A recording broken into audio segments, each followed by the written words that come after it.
സഹോദരങ്ങളെ, ഖബറിന്റെ സവിധത്തിലൂടെ ഒരു മുഅ്മിൻ പോയാൽ, ഒരു മുഅ്മിൻ ഒരു സെക്കൻഡ് നിന്നാൽ അത് ഖബറാളിക്ക് ടൈം പാസ് ആണെന്ന് ലോകത്തെ പഠിപ്പിച്ചത് ലോകത്തെ ഏറ്റവും വലിയ ഇൽമുള്ള മഹാന്മാരായ സ്വഹാബിമാരെ കൂട്ടത്തിൽപ്പെട്ട അംർ ഇബ്നുൽ ആസ് റളിയല്ലാഹു അൻഹു. നിങ്ങൾ എന്റെ ഖബറിന്റെ ചാരേ നിൽക്കുന്നത് ഹത്താ അസ്തഅനിസബിക്കും, നിങ്ങളെ കൊണ്ട് എനിക്ക് നേരം പോക്ക് ലഭിക്കാനാണ്. അതുകൊണ്ട് തന്നെ പറയട്ടെ, പെട്ടെന്ന് ഖബറാളിയെ മറവ് ചെയ്തുകൊണ്ട് പിരിഞ്ഞു പോകാൻ പാടില്ല.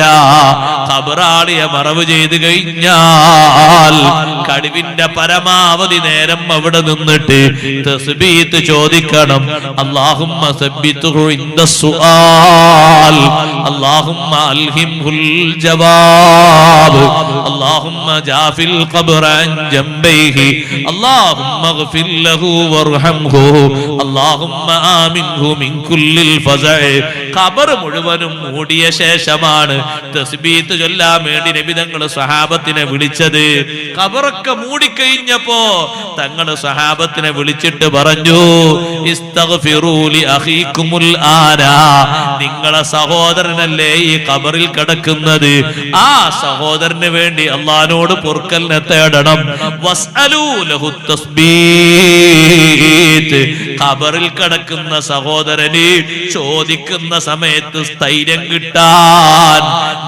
കിട്ടാൻ അല്ലാഹുവിനോട് നിങ്ങൾ ചോദിക്കണം.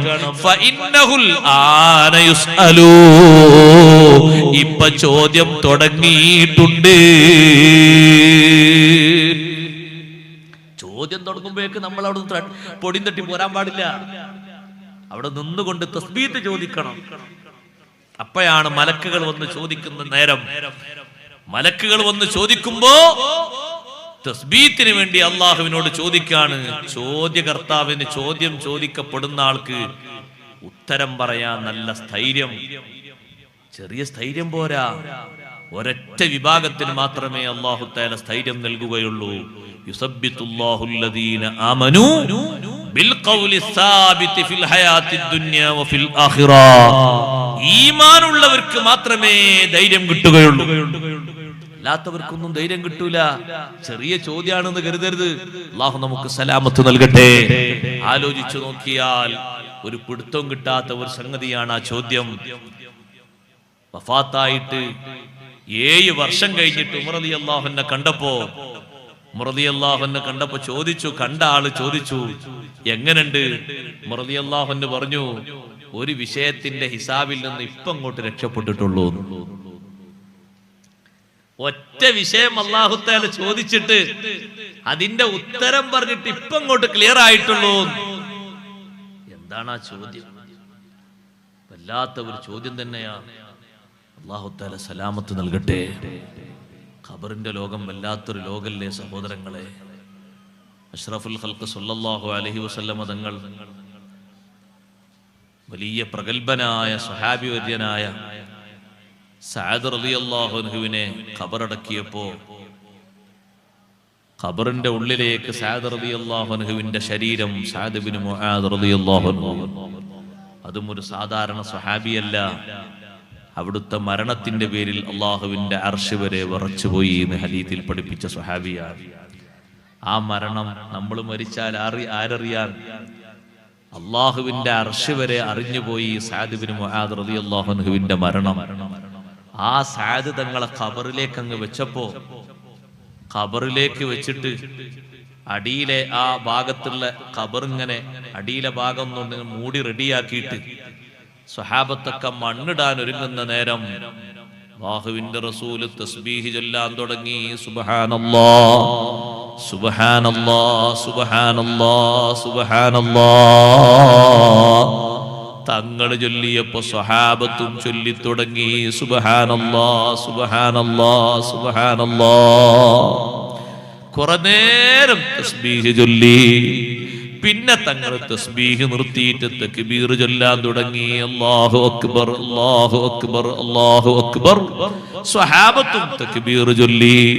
തക്ബീർ നിർത്തിയപ്പോ അവിടുത്തോട് ചോദിച്ചു ലിമ സബ്ബഹത തവീലൻ സുമ്മ കബ്ബർത തവീലാ,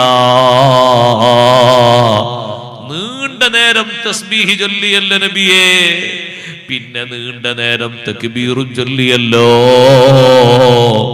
അല്ലാഹുവിന്റെ റസൂല് പറഞ്ഞു, സ്വഹാബാ, സാധാരണ കാണാത്തൊരു കാഴ്ച ഈ ഖബറിന്റെ ഉള്ളിൽ ഞാൻ കണ്ടുപോയി. ലഖദ് തളായഖ അലാ ഹാദൽ അബ്ദി സ്വാലിഹി ഖബ്റുഹു, ഈ നല്ല മനുഷ്യനെ ഖബർ പിടിച്ച് ഇടുക്കിപ്പോയി സ്വഹാബാ. ഖബർ പിടിച്ച് ഇടുക്കിയപ്പോൾ എനിക്കത് സഹിച്ചില്ല. അപ്പോഴാണ് ഞാൻ തസ്ബീഹ് ചൊല്ലിയത്. നിങ്ങളും എന്റെ കൂടെ കുറെ നേരം തസ്ബീഹ് ചൊല്ലിയത്. സഹോദരങ്ങളെ, തസ്ബീഹ് കുറെ നേരം അള്ളാഹുവിനല്ലേ വാഴ്ത്തുന്നത്, പടച്ച റബ്ബിനല്ലാതെ ഈ പിടുത്തം വിടാൻ കഴിയുമോ? ഖബറിന്റെ രണ്ട് ഭിത്തികൾ ഒന്നാകെ അങ്ങ് കൂടിപ്പോയാൽ ചെറിയൊരു കൊതുകിന്റെ കടി സഹിക്കാൻ കഴിയാത്ത ദുർബല ശരീരമല്ലേ നമ്മുടെ ശരീരം. ഒരീച്ചയുടെ കടി സഹിക്കാൻ കഴിയാത്ത ശരീരമല്ലേ നമ്മുടെ ശരീരം. ഹക്കാടുന്ന ഖബറിന്റെ രണ്ട് ഭിത്തികൾ അങ്ങനെ അങ്ങ് വന്ന് ഇടുക്കിയാൽ നബി സല്ലല്ലാഹു അലൈഹി വസല്ലം തങ്ങൾ എന്താ പരിഹാരം കണ്ടത്? ദിക്ർ തന്നെ പരിഹാരം. സുബ്ഹാനല്ലാഹ് സുബ്ഹാനല്ലാഹ് സുബ്ഹാനല്ലാഹ്. നീണ്ട നേരം തസ്ബീഹ് അങ്ങ് ചൊല്ലിയപ്പോ അതേ ഖബർ പിടുത്തം വിട്ടുപോയി. സഅദ് തങ്ങൾക്ക് ആശ്വാസം കിട്ടിയപ്പോ സന്തോഷം കൊണ്ട് അല്ലാഹു തആല വാഴ്ത്തിയിട്ട് പറഞ്ഞു, അല്ലാഹു അക്ബർ അല്ലാഹു അക്ബർ അല്ലാഹു അക്ബർ. അതുകൊണ്ട് ഖബർ മൂടിക്കഴിഞ്ഞാൽ പെട്ടെന്ന് തന്നെ പൊടിയും തട്ടി പോകരുത്. കുറച്ചു നേരം അവിടെ നിന്നിട്ട് ഖബറാളിക്ക് ഇസ്തിഗ്ഫാർ ചൊല്ലണം, ഖബറാളിക്ക് വേണ്ടി തസ്ബീഹ് ചൊല്ലണം. സാധാരണ നമ്മൾ ചൊല്ലുന്നതിൽ ഇസ്തിഗ്ഫാറും ഉണ്ട്. അല്ലാഹുമ്മഗ്ഫിർ ലഹു വർഹംഹു അല്ലാഹുമ്മ ആമിൻഹു മിൻ കുല്ലിൽ ഫസഇ. പടച്ച റബ്ബേ, ചോദ്യത്തിന്റെ നേരത്ത് നല്ല സ്ഥൈര്യം കൊടുക്കണേ അല്ലാഹ്. ചോദിക്കുന്ന നേരത്ത് നല്ല സ്ഥിരത കിട്ടിയാൽ സഹോദരങ്ങളെ, അത് വലിയൊരു വിജയത്തിന്റെ മാർഗം കൂടിയാണ്. ചോദിക്കുന്ന നേരത്ത് നല്ല സ്ഥിരത കിട്ടാന് നമ്മൾ എന്താ ചെയ്യേണ്ടത് എന്നറിയോ സഹോദരങ്ങളെ? ഈമാനും ഇഖ്ലാസും മുറുകെ പിടിച്ചുകൊണ്ട് നന്നായി ജീവിക്കണം. ഖബറിനെ കുറിച്ചുള്ളൊരു ബോധം എപ്പോഴും നമ്മളെ മനസ്സിൽ വേണം. അതേ ഖബറിന്റെ ഉള്ളിലല്ലേ ചോദ്യം നടക്കുന്നത്. ആ ചോദ്യ നേരത്ത് നല്ല സ്ഥൈര്യം ലഭിക്കാൻ സുബ്ഹാനല്ലാഹ്, ഫർളും സുന്നത്തുകളും വീഴ്ച വരുത്താതെ ജീവിതത്തിൽ നിത്യമാക്കണം. തബാറക സൂറത്ത് എന്നും പതിവാക്കണം.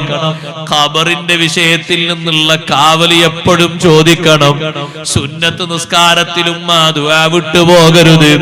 അല്ലാഹുമ്മ ഇന്നി അഊദു ബിക മിൻ അദാബിൽ ഖബരി വമിൻ അദാബിൻ നാരി വമിൻ ഫിത്നത്തിൽ മഹ്യാ വൽ മമാതി വമിൻ ഫിത്നത്തിൽ മസീഹിദ് ദജ്ജാൽ. ഒരൊറ്റ നിസ്കാരത്തിലും അല്ലാഹുവിന്റെ റസൂൽ ആ ദുആ ഒഴിവാക്കിയിട്ടില്ല. അല്ലാഹുമ്മ സ്വല്ലി അലാ മുഹമ്മദ് എന്നെത്തുമ്പോഴേക്ക് തിരക്കും പിടിച്ച് സലാം വീട്ടിയിട്ട് എണീറ്റ് പോകണ്ട ഉമ്മമാരെ. അല്ലാഹുമ്മ സ്വല്ലി അലാ മുഹമ്മദിൻ വഅലാ ആലിഹി, ആലിന്റെ മേൽ സ്വലാത്ത് ചൊല്ലണം. അത് അബ്ആദ് സുന്നത്താണ്, നിസ്കാരത്തിന്റെ പൂർണ്ണതക്ക് അനിവാര്യമാണ്. വഅലാ ആലിഹി എന്ന് ചൊല്ലിയ ശേഷം അല്ലാഹുമ്മ ഇന്നി അഊദു ബിക മിൻ അദാബിൽ ഖബരി വമിൻ അദാബിൻ നാരി വമിൻ ഫിത്നത്തിൽ മഹ്യാ വൽ മമാത് വമിൻ ഫിത്നത്തിൽ മസീഹിദ് ദജ്ജാൽ. ചോദിക്കുന്ന നേരത്ത് പതറിപ്പോകരുത്. നന്നായി ആ ചോദ്യത്തിന് അള്ളാഹുവിനോട് കാവൽ ചോദിക്കണം. ചോദ്യത്തെക്കുറിച്ച് നല്ല ബോധ്യത്തോടെ ജീവിക്കണം. പടച്ച റബ്ബിനോട് ആ നേരത്ത് സ്ഥിരത കിട്ടാൻ തസ്ബീത്ത് കിട്ടാൻ ഈമാനും ഇഖ്ലാസും എപ്പോഴും ഊട്ടിയുറപ്പിക്കണം. ഈമാനിന് ലെവലേശം സംശയമുണ്ടാകരുത്. ഞാൻ പറഞ്ഞ വിഷയം തന്നെ തുടരട്ടെ. അംർ ഇബ്നുൽ ആസ് റളിയല്ലാഹു അൻഹു തന്റെ കൂട്ടുകാരോടും മക്കളോടും പറഞ്ഞത്, ഒന്നാമത്തെ വിഷയം എനിക്ക് നിങ്ങൾ അവിടെ നിൽക്കുമ്പോ നേരം പോക്ക് ലഭിക്കുമെന്നാണ്. രണ്ടാമത്തതോ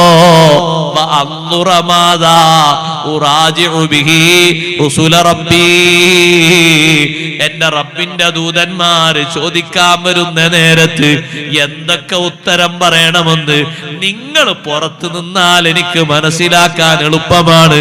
അതുകൊണ്ട് പെട്ടെന്ന് പോകരുതേ.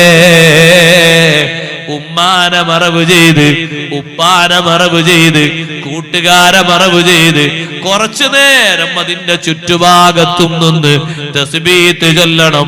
ഒരമണിക്കൂർ നിന്ന് തസ്ബീത്ത് ചൊല്ലാൻ പറ്റുമോ? ഖബറൊക്കെ മൂടിയ ശേഷം, തൽഖീനൊക്കെ കഴിഞ്ഞ ശേഷം തസ്ബീത്ത് തുടരണം.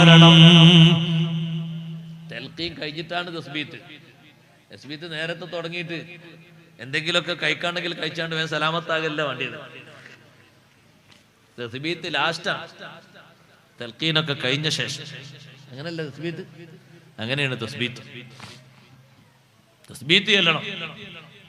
തസ്ബീത്ത് മണ്ണിടുമ്പോഴേക്ക് തുടങ്ങിക്കോളിന് കുഴപ്പമൊന്നുമില്ല. പക്ഷെ മണ്ണിട്ട് ദുആക്കെ കഴിഞ്ഞതിന്റെ ശേഷവും അവിടെ നിന്നുകൊണ്ട് തസ്ബീത്ത് ചെല്ലണം. ഖബറൊക്കെ ഫുള്ള് മൂടിയ ശേഷമാണ് നബി തങ്ങൾ തസ്ബീത്ത് എല്ലാം വേണ്ടി പറഞ്ഞു. ഈ തൽഖീന് നിർത്തി കിട്ടാൻ വേണ്ടിയിട്ട് നേരത്തെ ഏതോ ആൾ തുടങ്ങി വെച്ചതാണ് ഈ തസ്ബീത്ത്.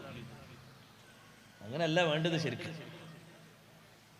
ഞാനൊരു പുതിയതായിട്ട് ഒരു സുന്നത്തമാത്തിന്റെ ആശയം ഒന്ന് കോഴിക്കോട്ട് നിന്ന് എഴുതി കൊണ്ടൊന്നുമല്ല, അങ്ങനെ തന്നെ ഉള്ളത്.